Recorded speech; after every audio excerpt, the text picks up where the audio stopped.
I need the short ones. I had to say that, I'm sorry. That's all right. I can take it. I'm Cari Cahill, and I'm running for school board District 2, and many of you know me, and I'm sure many of you heard me give the same speech over and over again. So for those of you who have, I apologize in advance, but I feel like I need to get my message out there. I'd like to thank the REC because I actually have an interesting story. That's how I met my husband. Many of y'all don't know that, but at a young Republicans meeting, the very first one that I had ever attended, he walked in and B. Berglund was there. I don't know if you remember B. Berglund, but he was leaning over and signing something, and B says, "My goodness, you've got gray hair." But so he, and I thought, "Ooh, wow, he's interesting." So that's how we met, and that was 13 years ago. So it's been a while. But my basic campaign layout is the ABCs: accountability, budget consciousness, and curriculum improvement.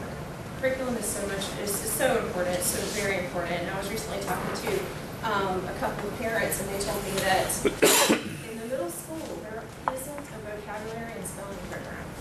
That worried me. That worried me quite a bit. There's nothing for middle school kids. Why is that? It's just a thought.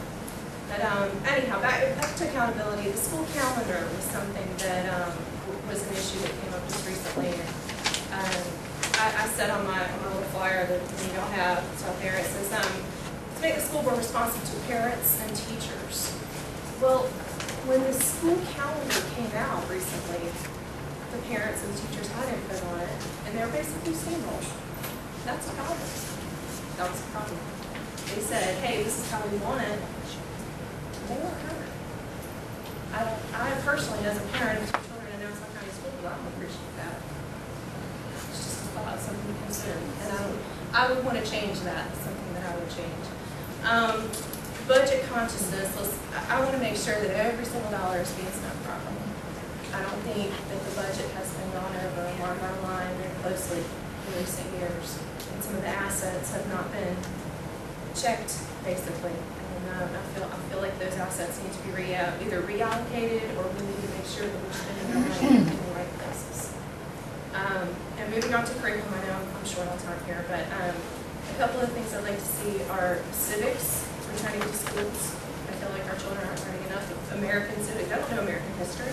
We teach our children American history. We teach our kids American history. They're not learning enough of it in schools. They don't know what happened. They know George Washington, they know Abraham Lincoln, but why don't they know the basics? That's something that I'd like to get back to. That's something I want them to learn. Technology training, that is so big.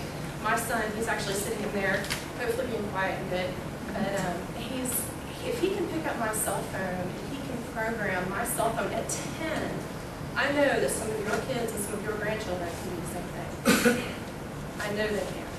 Why aren't we teaching them how to know the languages so that when they graduate from high school, they can walk into a job that pays $60,000 or $70,000 a year, whether or not they go to college, whether they go to a four-year college or not? It's that kind of thing that we've got to get back to. We have to teach these kids these things for the future. They're not going to be able to communicate. They're not going to be able to compete in a global market unless we're teaching them these things. They're really not. So those are the kind of things that I'd like to see changed. How about a foreign language immersion program? I was in a meeting not too long ago, this is interesting, and I said, well, I'd like to teach our kids the foreign language immersion. You know, I want them to learn Spanish and learn French, things like that. Somebody in the back room said, well, they need to learn English, they're in America. I thought, no, it's two completely separate issues. Teaching them from kindergarten up to speak Spanish and French so that they can compete in that global market I was mentioning, so they can be a foreign exchange student in, say, France or Switzerland, or places like that. That's important. It's very important, I feel. So, anyhow, I am a mom. My boys are 7 and 10. They're in Ely Elementary and Ely Primary, and I'm the only mom in the District 2 race who has children who are currently in school. So I mentioned I was at the Briceville meeting in Kimberly, and I said, I'm the only one who has kids in this race, and Kimberly said, wait a minute, I have kids too. I'm the only one in District 2 race who has kids who are currently in school. So I just wanted to clarify that. But that's basically who I am, and I will be around to, sorry, Sherry. I'll be around to answer some questions if you have any.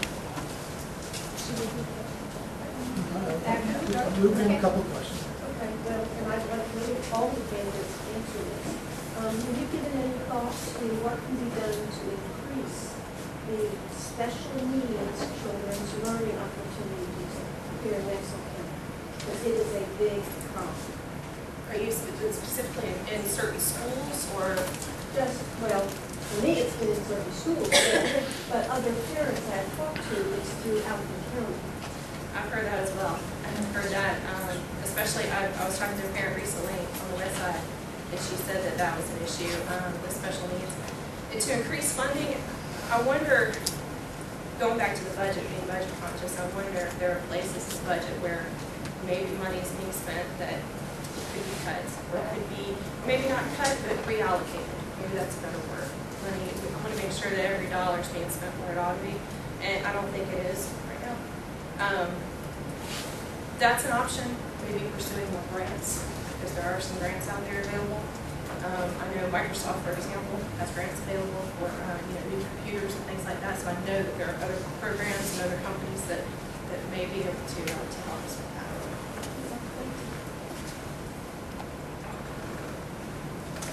that. You mentioned making the curriculum more tailored to the needs. I just want to get your opinion on how the curriculum can be adapted to fit Nassau County but still comply with the FCAT.